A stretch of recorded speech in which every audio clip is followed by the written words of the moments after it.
మన యశ్ అన్న గురించి అయితే ఒక అప్డేట్ అయితే వచ్చింది. మ్యాటర్ ఏమంటే యశ్ టాక్సిక్ మూవీ ఉంది కదా, ఆ ట్రైలర్ అయితే రిలీజ్ కాబోతుందంట ఈ మంత్. అది మూవీ టీం ఏమనిందంటే ఒక ట్రైలర్తోని మేము మొత్తం సోషల్ మీడియా మొత్తం షేక్ చేసేస్తాము, మీరు ఎప్పుడు చూడని విధంగా అయితే యశ్ గారిని అయితే చూపించబోతున్నాము అని చెప్పారు. ఒక్కొక్క సీన్ ఒక్కొక్క ఎలివేషన్స్ రిక్వైర్మెంట్ అయితే చాలా భయంకరంగా పెట్టినారంట టాక్సిక్లో అయితే.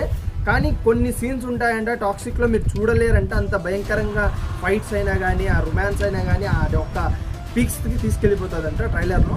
మన ఇంకా ట్రైలర్ అయితే అనౌన్స్ చేయలేదని చెప్పాలి.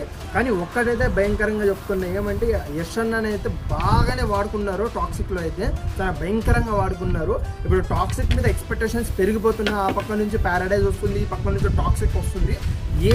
యాది కోట్ల మీద బిజినెస్ చేస్తుందో చూడాలా, బాక్స్ ఆఫీస్ యాది పగలగొడుతుందో. బట్ మ్యాక్సిమం అయితే ప్యారడైజ్ అంటున్నారు కొంతమంది అయితే యశ్ గారు అయితే రావణాసుడు అది క్యారెక్టర్ చేస్తున్నారు, టాక్సిక్ అంటున్నారు, టాక్సిక్తోనే సోషల్ మీడియా మొత్తం షేక్ చేస్తూ అంటున్నారు. బట్ అందరైతే ఎక్స్పెక్టేషన్స్ దాని మీద అయితే పెట్టుకున్నారు. చూసుకుందాం టాక్సిక్ ట్రైలర్ వచ్చిన తర్వాత దాని అనౌన్స్మెంట్ ఎట్లా ఉంటుందో మీకు మళ్ళీ కంబ్యాక్లో చెప్తా. అది డేట్ ఇంకా మెన్షన్ చేయాలి, మెన్షన్ చేసిన తర్వాత అయితే మీకు చెప్తా. టాక్సిక్ కోసం ఎంతమంది వెయిట్ చేస్తున్నారు